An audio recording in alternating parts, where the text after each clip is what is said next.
Menarik nih Prof, mengamati bagaimana sebetulnya perizinan klinik anti-aging di tanah air ya. Apakah ini juga tentunya akan memberikan pengaruh ya kepada masyarakat bagaimana meningkatkan kepercayaan masyarakat, baik masyarakat yang ada di Indonesia maupun masyarakat di internasional untuk bisa melihat bahwa sebetulnya klinik yang ada di Indonesia ini adalah klinik yang luar biasa, baik secara fasilitas maupun secara tenaga medis. Tapi kita juga lihat bahwa di Indonesia ini ada berbagai klinik yang memang mengerjakan praktek tidak sesuai dengan izinnya. Sejauh ini dari pemerintah sendiri dan juga mungkin dari Kementerian Kesehatan, pengawasan dan kontrolnya seperti apa, Prof? Karena ini kan tentunya akan mempengaruhi ya kepercayaan dari masyarakat. Iya benar.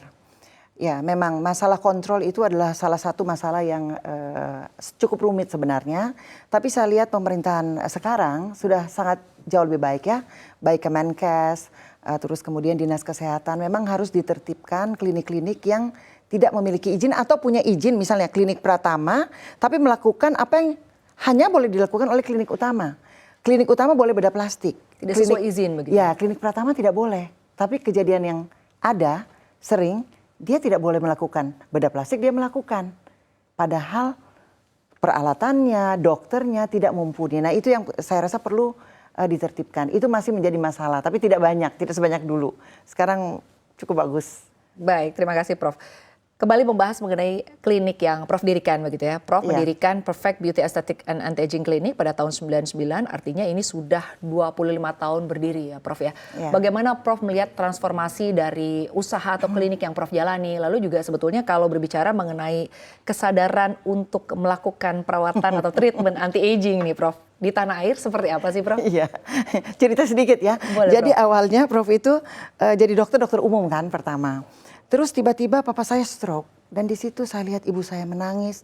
Kelihatannya orang tua kita tuh ngomel-ngomel. Kenapa kamu makan gula? Kelihatannya ngomel. Ternyata di sudut jendela di kamar saya lihat ibu saya menangis. Karena papi saya di kursi roda tidak bisa jalan. Ya di situ hati saya tersentuh. Tadi saya nggak mau jadi dokter. Jadi dokter bisa jadi businesswoman. Di situ saya lihat papi diabetes, hipertensi. Saya tanya profesor saya, Prof gimana papa saya? Wah udah nggak bisa deh. Karena perokok, hipertensi bandel memang. Ya, jadi biasanya kalau stroke ke-1, kedua, ketiga akan meninggal.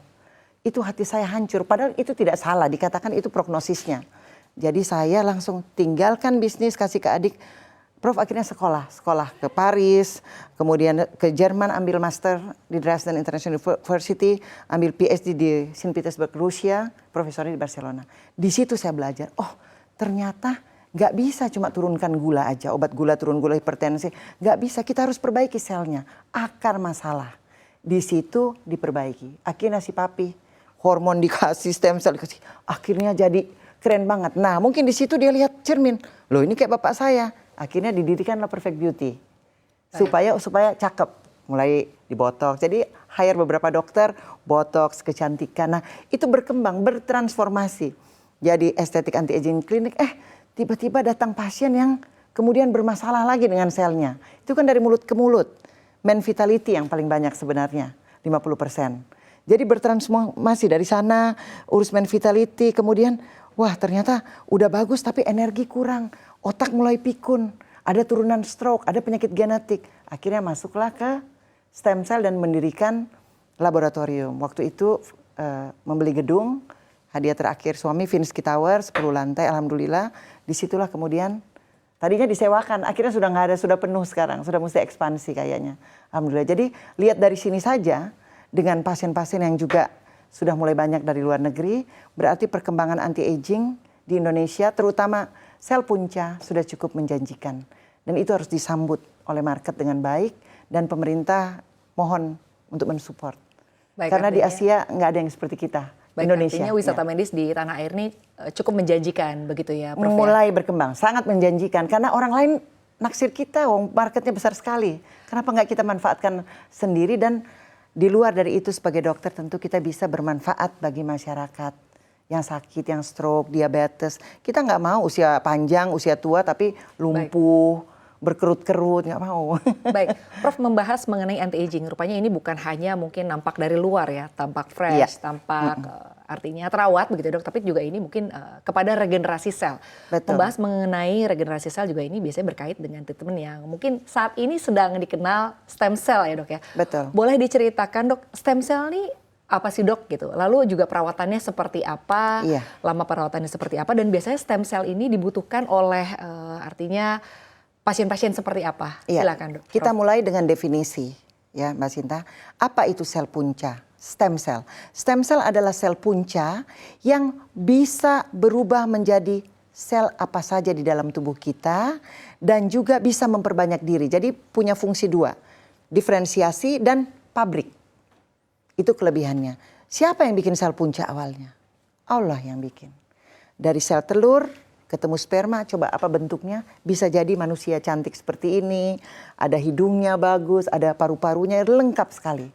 Inilah yang kemudian dimanfaatkan oleh ilmu kedokteran untuk mengobati berbagai penyakit. Contohnya, kalau orang stroke, masa kita mau ambil otaknya diganti transplantasi? Nggak bisa. Ya, kita berikan sel puncanya, tentu melalui laboratorium yang sudah ada izin Kemenkesnya, disuntikan dan sel ini akan pergi ke alamatnya. Yang rusak di mana, yang mati selnya di mana? Di otak, dia ke otak. Begitu juga pada pasien diabetes. Ya, diabetes type 2 misalnya, pankreasnya yang sudah mengalami gangguan, dia pergi ke pankreasnya. Tapi di luar itu juga, untuk vitalitas pria, cegah menopause, kemudian penyakit-penyakit genetik lainnya, itu sudah bisa dilakukan dengan stem cell. Betul orang bilang, ini masih penelitian. Ya benar, saya juga ikut meneliti. Dan di seluruh dunia, apa sih yang tidak sedang diteliti saat ini ya? Tapi tentu pasien-pasien yang sudah putus asa, saya bertemu dengan mereka. Dan kita mengusahakan dengan sel punca, ternyata banyak hasil yang bagus dan ini sudah masuk ke penelitian internasional. Tentu kita semua R&D di negeri kita harus tetap dikembangkan. Baik Prof, untuk Pak Yusuf Kalla, ini yang melakukan perawatan stem cell begitu ya di Izin, klinik Pak. Prof. Oh, ini. iya. Ini seperti apa? Artinya treatmentnya seperti apa? Berapa lama sebetulnya waktu yang dibutuhkan untuk perawatan stem cell ini, Prof? Ini bukan saya yang bilang, ini baca dari news ya. Oke, baik. Pak JK itu kita kenal lebih cepat lebih baik ya. Ya. Dan beliau yang meresmikan Vinsky Tower. Terima kasih Bapak. Beliau concern, jadi bukan sakit tapi concern kepada kesehatan. Ya, bagaimana? Maintain mungkin ya, lebih kepada maintain. Iya, kepada maintenance, bagaimana fungsi sel otak kita tetap terjaga pada umur sekian, kita tidak osteoporosis, kita mencegah demensia, Alzheimer segala macam. Jadi beliau sebenarnya lebih concern.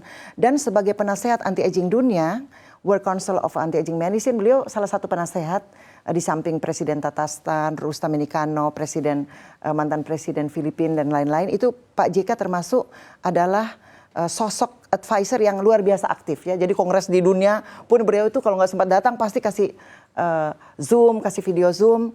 Beliau sangat mendukung dan mendukung Indonesia menjadi pusat anti-aging dan stem cell dunia. Ini pemimpin yang menurut saya perlu diberi contoh. Jadi walaupun tidak sakit, beliau memaintenance dan beliau bilang Melakukan tindakan pencegahan mungkin ya, Prof. Lebih ke pencegahan. Walaupun nggak sakit kan perlu pencegahan. Sehingga usia tua itu tetap kita sehat. Ya, sebenarnya definisi usia mau tahu? Boleh saya Seperti bilang? apa, Prof? Jadi di dalam textbook anti-aging 60 sampai 69 itu belum tua, dewasa muda. Ya, jadi 80 sampai 89 itu adalah memasuki pintu usia senior. 80 to 89. 70 to 79 itu usia matang, dewasa matang. 60 sampai 69 dewasa muda. Jadi usia biologis kita harus tetap muda.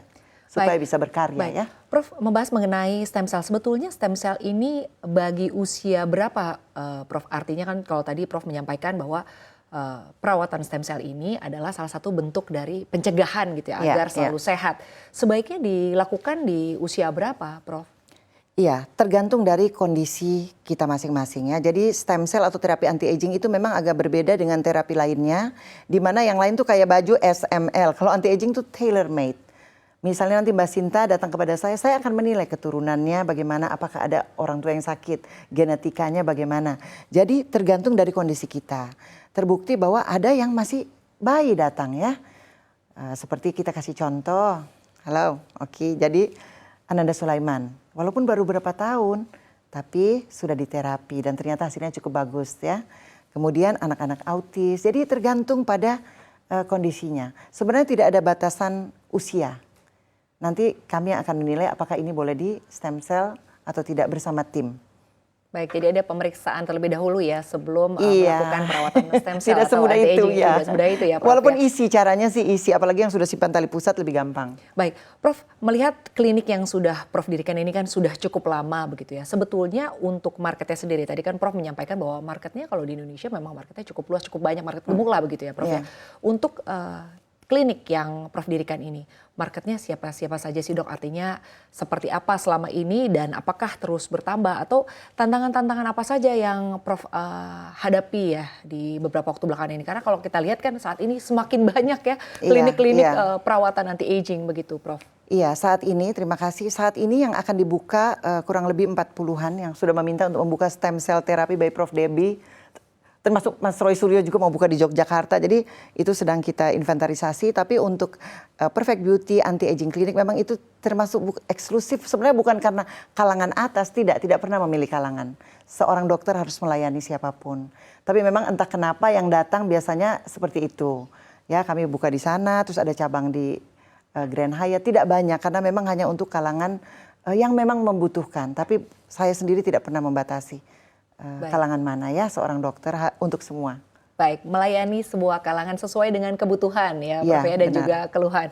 Prof, lalu Prof, artinya kalau dilihat ya Prof, sebagai edukasi juga ke masyarakat begitu, agar bisa memilih klinik anti-aging yang tepat, melakukan perawatan di tempat yang tepat, utamanya mungkin untuk yang berizin ya Prof, jangan sembarangan ya. Jangan sembarangan. Alih-alih ingin menjadi cantik, kayak stem cell banyak muda. sekali dibikin di hotel di mana. Tapi belum punya izin laboratorium, itu harus hati-hati. Baik, mungkin boleh dijelaskan Dok untuk pemirsa seperti apa ke depannya, artinya masyarakat secara bijak memilih klinik-klinik yang memang tepat dan juga berizin dan juga memulainya dari mana sih ini untuk perawatan. Ini kayaknya perjalanan panjang gitu pemirsa ya untuk melakukan perawatan anti-aging ini. Silakan, Prof. Jadi sebenarnya melakukan perawatan anti-aging itu mudah ya, kelihatannya mudah. Tapi hati-hati memilih klinik yang belum berizin. Seperti saya katakan tadi, ada klinik Pratama, ada klinik Utama. Pratama Utama lebih tinggi utamanya. Nah kemudian untuk stem cell, itu harus diambil dari laboratorium yang sudah berizin Kemenkes. Kalau kami Finskir Regenerative Center ngambilnya dari Celltech, kebetulan di gedung kami sendiri. Terus tali pusatnya dari mana banknya? Ya dari Celltech Stem Cell Center sendiri yang sudah punya izin dari Kemenkes dan sudah diperiksa oleh Badan POM. Itu penting dan kami sendiri Celltech bekerja sama dengan banyak rumah sakit Polri, ada berapa puluh cabang di daerah, rumah sakit Kanker Darmais, banyak sekali rumah sakit yang bekerja sama. Jadi masyarakat hati-hati, periksa, nggak apa-apa kok untuk lihat izinnya. Biasanya kami taruh izinnya di mana supaya kita tidak tertipu karena tidak mudah. Stem cell itu adalah sel hidup. Jadi kalau dibilang stem cell tapi dibawa dari negara mana udah berapa jam, nah itu patut dipertanyakan. Ya izin klinik beda sama izin laboratorium. Ya ini untuk berhati-hati supaya kita ingin cantik, ingin sehat tapi tetap aman dan jangan lupa juga lifestyle. Bicara mengenai budget nih, mungkin ini juga para pemirsa yang ada di rumah penasaran ya.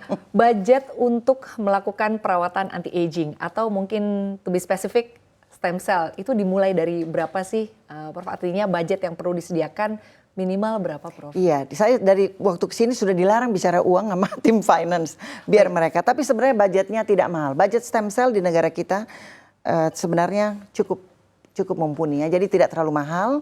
Kita termasuk yang terendah. Kalau stem cell beneran dan kita akan diangkat menjadi Center of Excellence oleh Becton Dickinson dari Amerika karena satu-satunya yang validasi stem cellnya. Jadi bukan hanya dilihat 10 pangkat berapa terus dihitung, enggak. Divalidasi oleh mesin, memakai mesin kuantum yang bisa diperbanyak 100 sampai 300 kali supaya jumlahnya pas, nggak bisa dikarang-karang, cuma dilihat 10 pangkat sekian ya. Jadi memang perlu teknologi canggih dan seperti saya katakan tadi, teknologi kita bisa beli kok Indonesia. Sehingga kalau kita mau jadi yang terdepan, kita not only me tapi dokter-dokter di Indonesia itu juga bisa, sangat bisa. Baik, Prof, perawatan stem cell ini berapa lama sih, Prof? Tadi saya udah menanyakan bahwa ini perlu dilakukan berulang atau satu kali saja cukup atau tergantung dari kebutuhan pasiennya? Pinter sekali Mbak Sinta, kebutuhan pasiennya. Karena yang paling sering terjadi pada saya sudah dilarang, sudah cukup. Tetap dibilang, saya baca Prof 100 triliun waktu lahir. Kemarin saya baru disuntik 100 juta sel. Berarti saya bisa lagi dong dan kenyataan memang bisa. Jadi saya sarankan sih 1 tahun misalnya diulangi 3 kali. Tapi kalau pada kasus-kasus tertentu tentu saja bisa dilakukan lebih sering sesuai dengan kebutuhan dari pasien tersebut. Baik, kembali lagi kepada kebutuhan dari pasiennya, Prof ya, berkonsultasi dulu ya, karena kebutuhan setiap pasien dan juga kondisi setiap pasien ini berbeda-beda. Harganya nggak saya jawab ya. Harganya nggak bisa jawab ya, langsung konsultasi aja ya ke klinik Finsky ya. Terima kasih banyak, Prof Debbie sudah berkenan hadir ke Boleh studio pesan CNBC untuk Indonesia. dokter-dokter yang mau ikut Boleh, silakan. World Council of Anti-Aging Congress yang akan dibuka oleh Pak Menteri dan Bapak Presiden, rencananya juga akan membuka 8 sampai 10 November di Discovery Kartika Plaza Kuta Bali. Itu kita mengundang 50 negara, semuanya sudah confirm akan hadir di Bali untuk Indonesia, untuk dunia, dan health tourism Untuk Indonesia. upgrading ilmu ya bagi para dokter di Indonesia. Terima kasih banyak sudah hadir di studio CNBC Indonesia, founder Perfect Beauty Aesthetic and Anti-Aging Clinic, Profesor Debbie Finsky. Salam sehat dan sukses selalu untuk Anda, Mbak Sinta, terima Prof. kasih.